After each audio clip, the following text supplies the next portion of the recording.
Oh my goodness, I had to come back because I got interrupted. Oh my goodness, I had to come back because I got interrupted. Oh my goodness, I had to come back because I got interrupted. Um, because I got interrupted. Um, live. So for those of you that are joining again, my name is Chocolate. And on my page, if you're not familiar with my page, you will see mostly garden content and gym content. But it's mostly my garden content. Um, Today I got to do a bunch of garden chores this afternoon. If you already follow me on TikTok, then you know that this week I have been doing a lot of harvesting. I've been doing a lot of harvesting and putting a lot of food away via either canning or jarring or freezing. Most of it is freezing. I will blanch the vegetables and then put them away in the freezer. So I have been doing a lot of harvesting this week, and I usually I plant all of my vegetables the weekend of Good Friday. That's always been a go-to for me.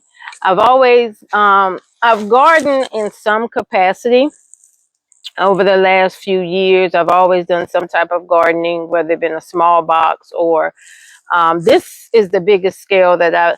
Again, welcome everyone for joining the live. I really appreciate you. Um, I've always gardened on some capacity, but this is the largest garden that I've ever had. So I have garden, I have grapevines, and I have berry bushes, and I will share that with you guys here in a second. I'm going to try to do a weekly tour as well as the weekly live. So if you haven't subscribed or joined, um, please do so, and I will definitely follow you back. So let's get started with the garden tour. So, okay, so let's get started with the garden tour. So I have done a complete garden makeover. Like I said, if you follow me on TikTok, then you will already know that I have completely redone everything.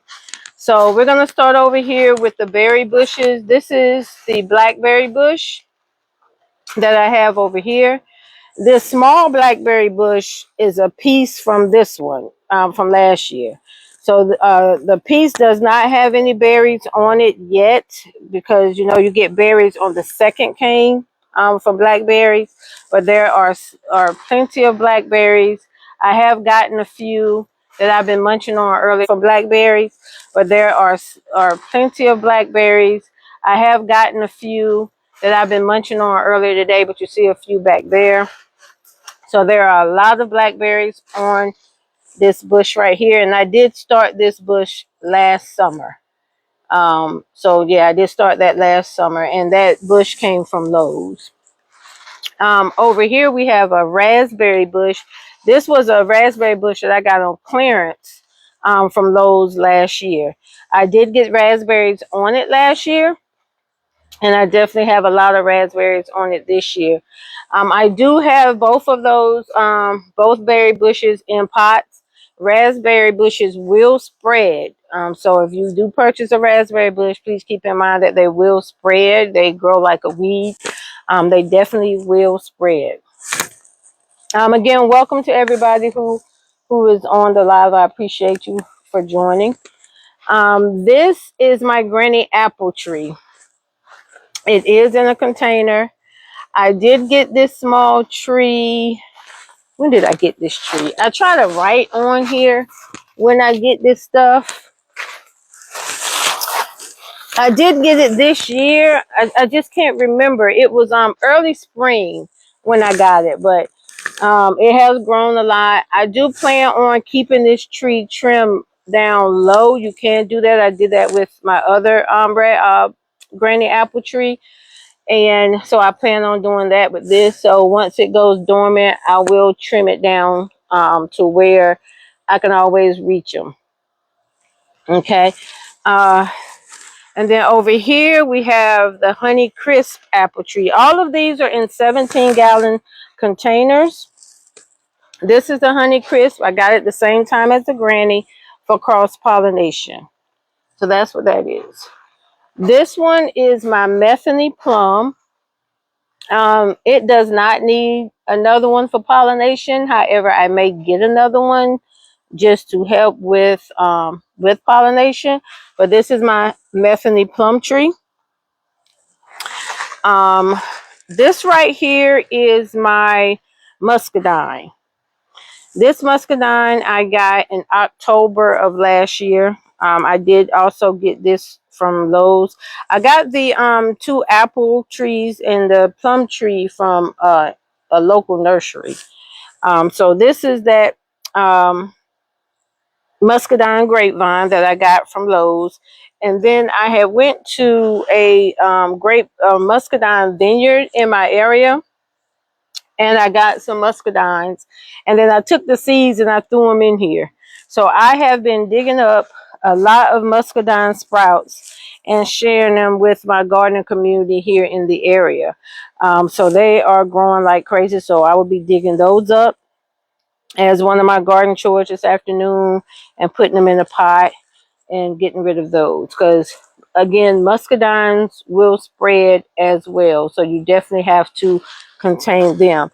So another garden chore will be creating, because as you see right here, this right here is trying to till off, so I need to work it around and try to keep it contained in this area right here. I want to keep the muscadines contained right here. So yeah, so that was planted. It was a small bush. I did get that from Lowe's as well, and it was a small bush October. This is my Georgia, the Belle of Georgia peach tree. I got this last year, June. So I got this one last year from June, June. And I did not get peaches last year, but I did get peaches this year. And of course, we have picked them and have eaten them already. But again, I am growing it in a 17-gallon container, and I just keep them watered and keep them fertilized. And this peach tree has produced fruit for us already. So that's what's in here. So over here in this pool, this is my cantaloupe pool. And there are cantaloupe growing. There's one right there. I think there's 2 back there. And then there's another one around here somewhere. In this pool, this is my first year growing cantaloupe. So, yeah, we're going to see how that works out. But we are getting cantaloupe, and there's a lot of flowers, so we are getting cantaloupe. This is my watermelon pool, and it has 2 okra plants in there. That's a good companion plant for watermelon is okra.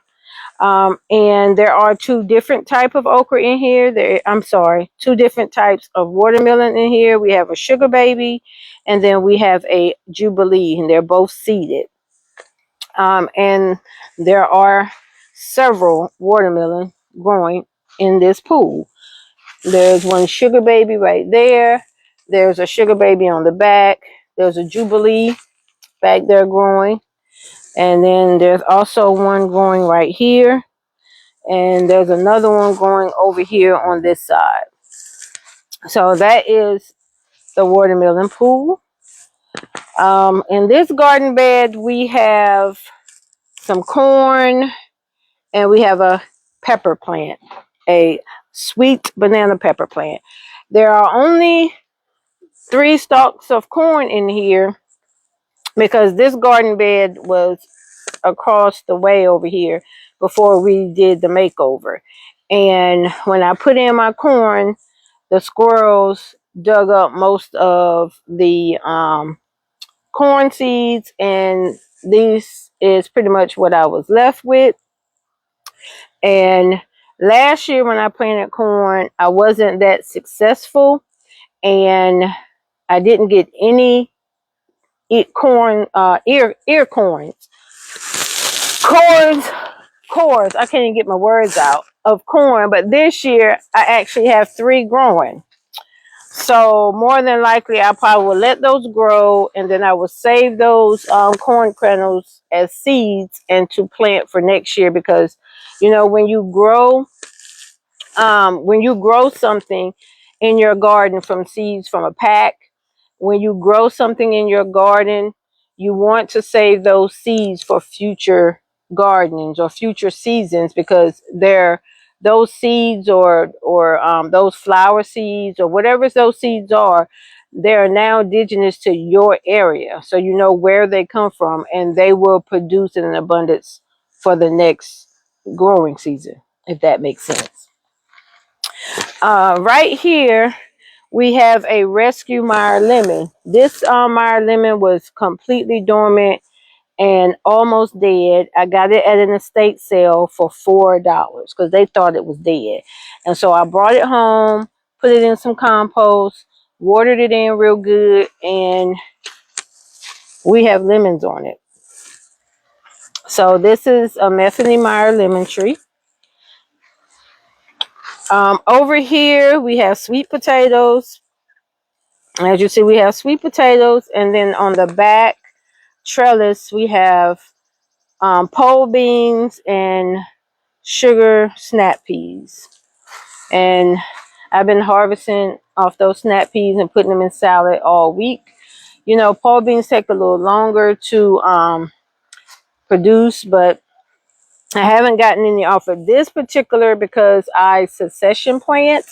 So there's another set of pole beans on the other side of my garden. So I've been getting some from those. By the time I pick all those off and that stop producing, this one will be. So that's what's in here. And you know, you just these sweet potatoes, they will vine like crazy. Again, hello everyone. Thank you for joining the live. We're in the middle of a garden tour. Let's see. The garden box next to it, this is strictly green beans, but they are the bush variety, and I have been harvesting almost every day, blanching and putting away in the freezer. Also in here, because you know the beans give off a lot of nitrogen, there is a hardy kiwi in here, and that's that right there. So I will be trellising that because it's getting long. As you see back down the back, there's a piece. And earlier today, I had to cut some of the pole beans because they was trying to attach to it. But that is a hardy kiwi right there. And the rest of this is bush green beans. So you have some there. There's plenty in there that I need to harvest. And so the nitrogen from the beans is really good for the hardy kiwi.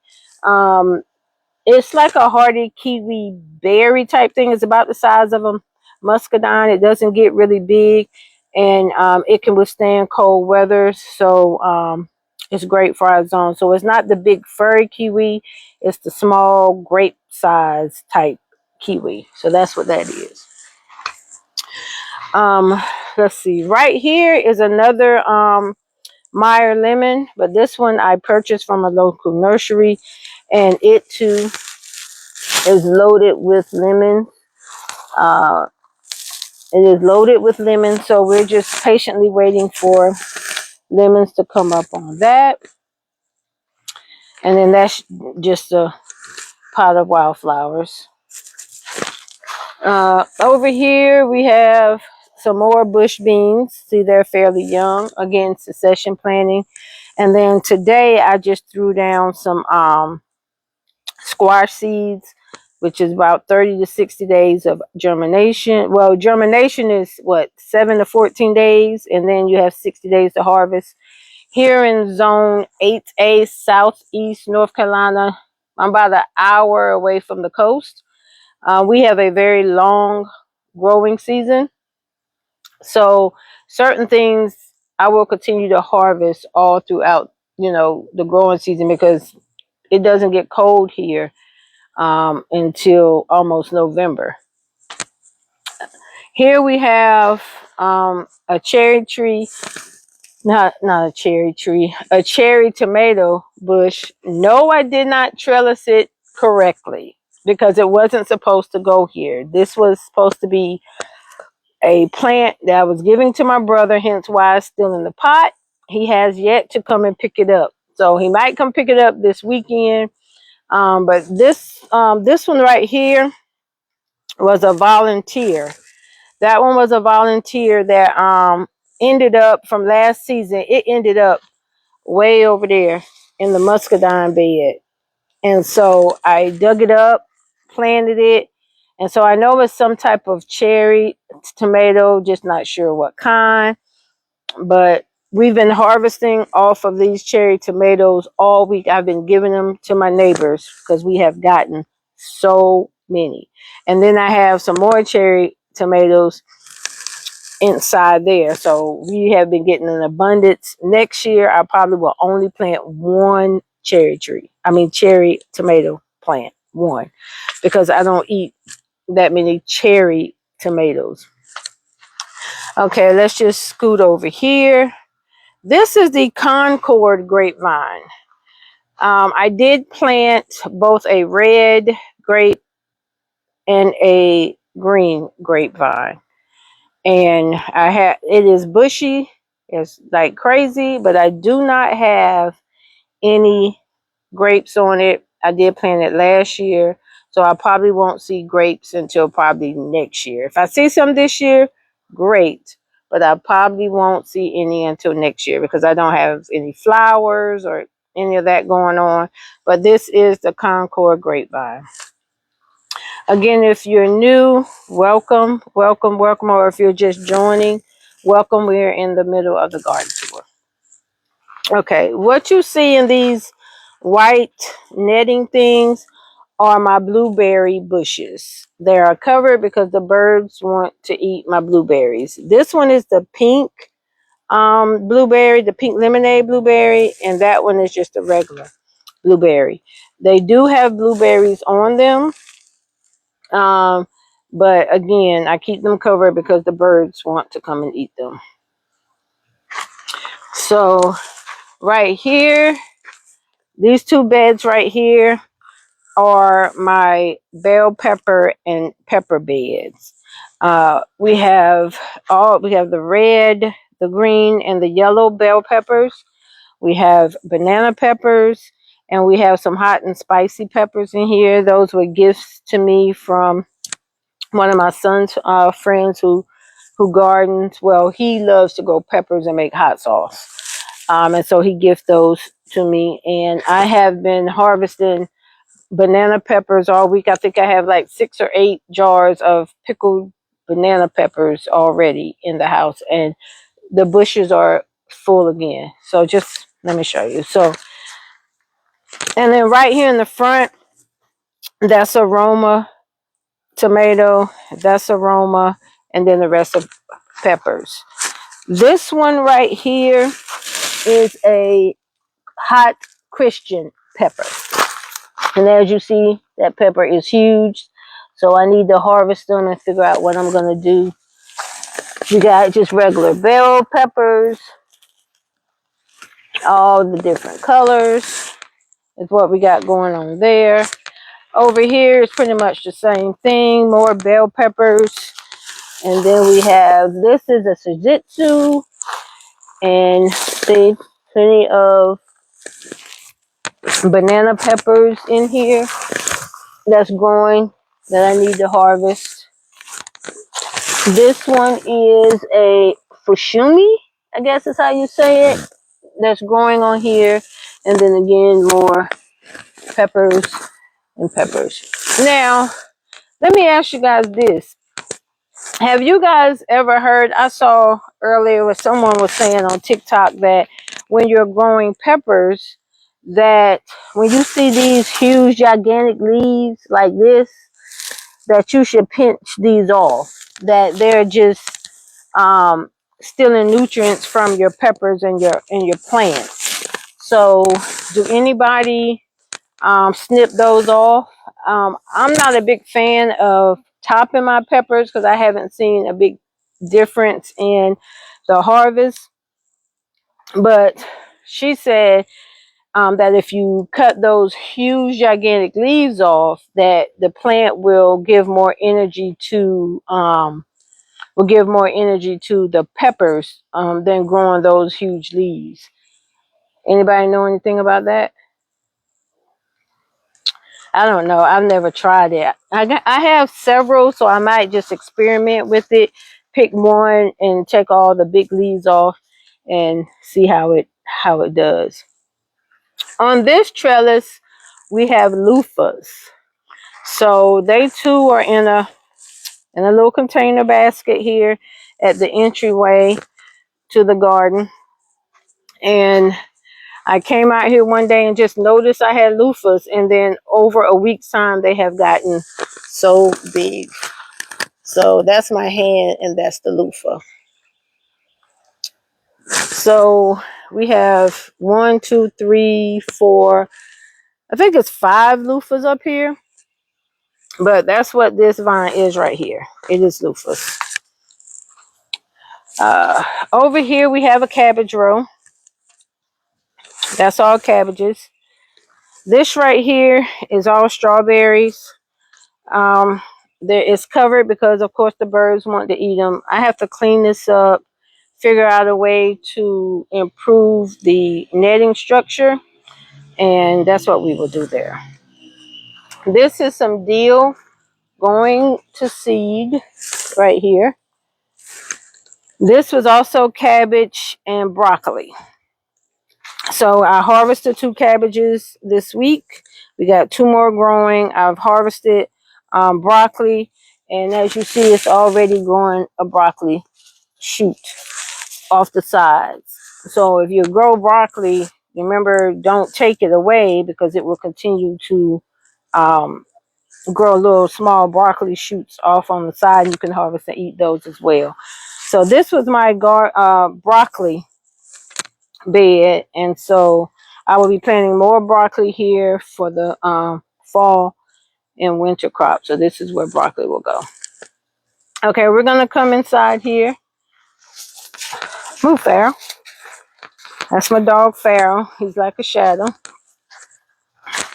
Right here is where I was talking about those pole beans. We've been harvesting off of them. They're getting to their end of their life because you see they're starting to turn yellow. So I would take this out of here, and then we would probably start harvesting off of the other one over there. These right here are Better Boy. No, these are the Beefmaster. Yeah, these are the Beefmaster, and it's trellised. I need to prune and thin this thing out, but it is loaded with tomatoes. I have been harvesting tomatoes off of these 3 all week. This one is the Better Boy, I think, and that is the Early Girl. And as you see, they are loaded with tomatoes. So I have all these tomatoes on my counter, and my goal is to make salsa this weekend. So we have more tomatoes. We have one that looks like it got some that's rotten on here. I will get it off here in a second. So that's all of that.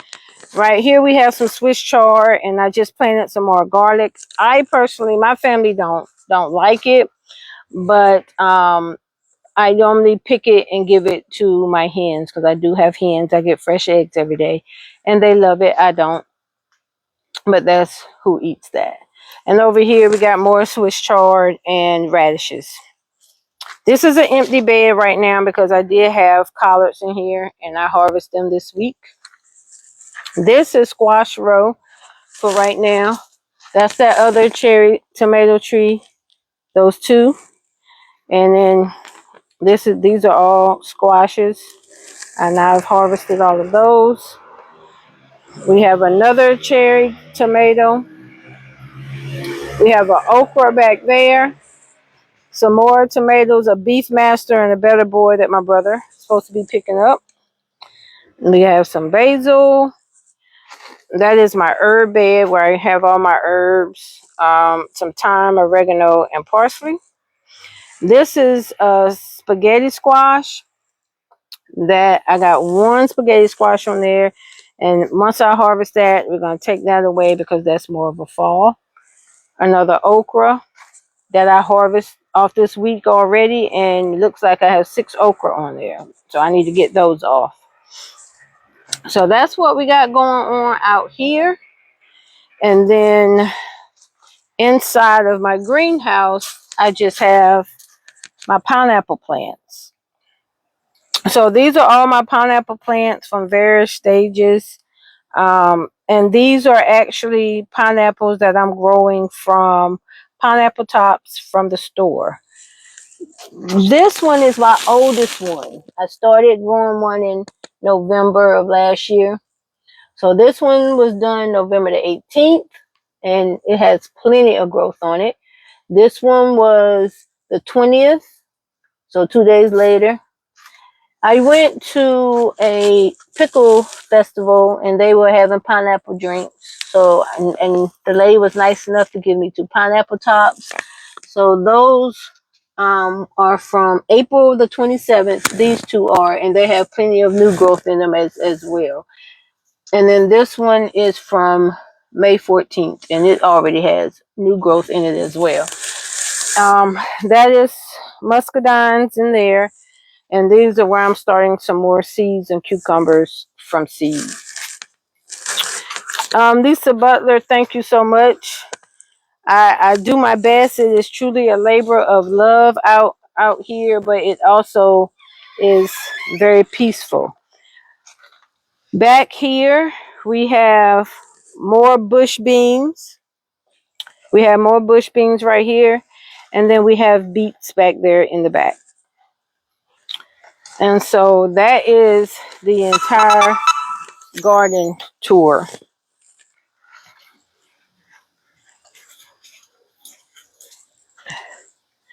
That is the entire garden tour. It does seem like a lot. It actually is a lot. But it's so peaceful sometimes just to get out here. I didn't come out here earlier today because it was hot. And so I didn't come out here earlier, but I did want to come out and just do a quick live of the garden tour. Are any of you guys gardeners or have a garden going on? Or what are you guys planning that you're are you harvesting anything yet? Which I think everyone should be harvesting something from their garden by now. But I have been harvesting a lot. If you go, like I said, if you don't follow me on TikTok, I have put all the pictures and things on there where I've been harvesting and putting the food away. I do water either early in the morning or late in the evening so that the water don't evaporate. I don't have a watering system or drip irrigation or anything like that. I actually come out here and water the garden.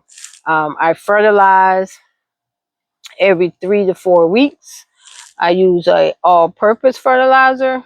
I just use a regular 10-10-10 all-purpose fertilizer every 3 to 4 weeks is what I use.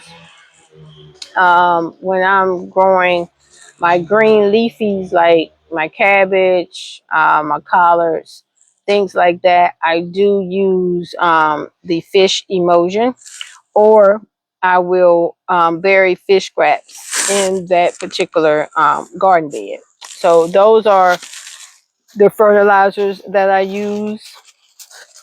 For pest control, I usually just I do a lot of companion planting, And I will, if the bugs get too bad, like on the cabbage or the collards, if the bugs are too bad when it starts to warm, I will spray something on them.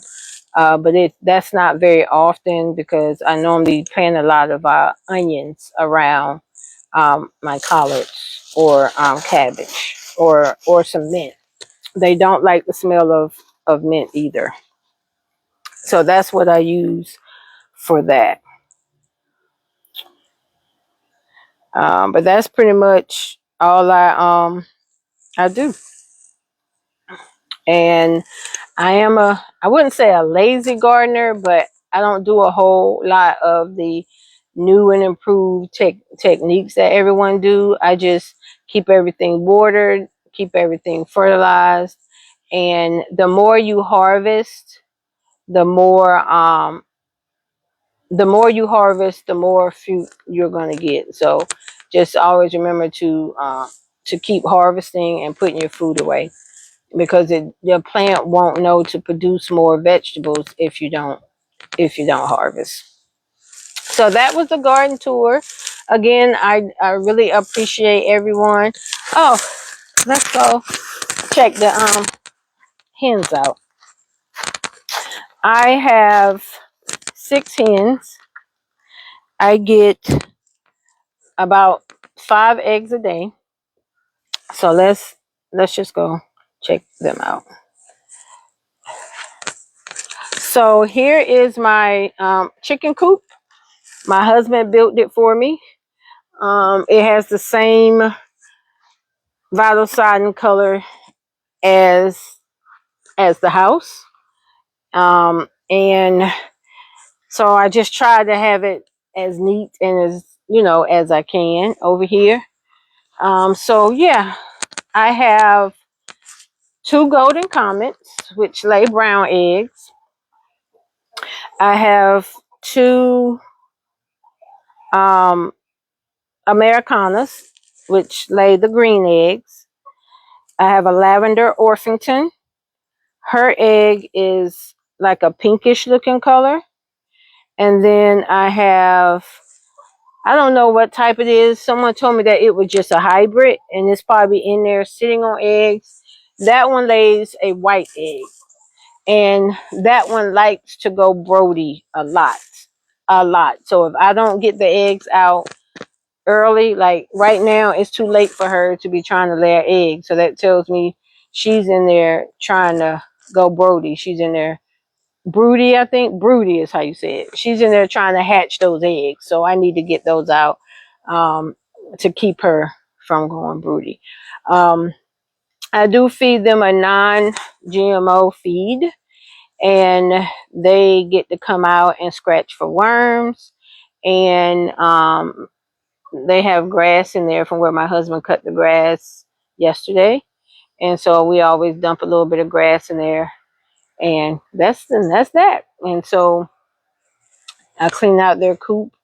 I try to do the deep litter method. It doesn't work for them, I guess, because they don't have enough.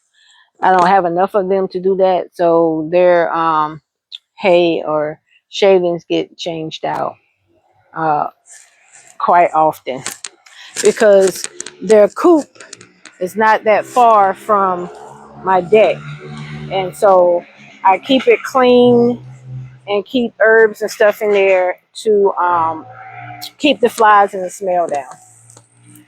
See, she's in there trying to go Brody, and see, that's how you know she don't even want to move. So I'm gonna have to move her and get the eggs out. So it got to be probably about 5 eggs in there because she's wanting to hatch those.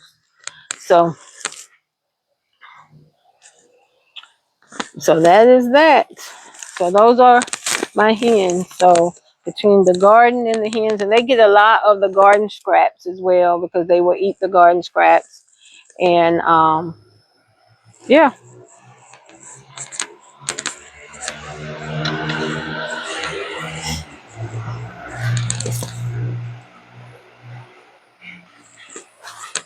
Well, that completes the garden tour for the week. Again, I appreciate you guys and thank you so much for stopping by and hanging out with me for these last several moments. And you guys have a great rest of your evening.